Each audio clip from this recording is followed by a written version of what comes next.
જય આદિવાસી તમામને 9મી ઓગસ્ટ વિશ્વ આદિવાસી દિવસની ખૂબ ખૂબ શુભેચ્છા.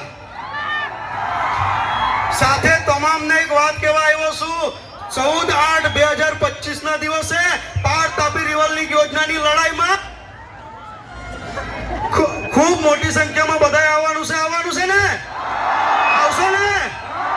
જળ જંગલ જમીન બચાવવાની લડાઈ હોય ત્યાં તમામને વાંસદા ચીખલીના ધારાસભ્ય અનંતભાઈ પટેલ સાહેબ પણ આવે છે, જિગ્નેશભાઈ મેવાણી સાહેબ પણ આવે છે. તમામને રેલીમાં જોડાવા માટે વિનંતી કરું છું. સાથે રુદ્ર પટેલ એમના મનના વિચારો આપને કહેવા માટે આવ્યો છે, તો 2 મિનિટ સાંભળજો.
આ લોકોએ નેતૃત્વ જોયું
વલસાડથી જે કિલ્લર ગ્રુપ આવ્યું છે એમને થોડી જગ્યા આપજો, એમને એક ડાન્સ રજૂ કરવાના છે આપણા માટે, એટલે થોડી વચ્ચે જગ્યા આપવા વિનંતી.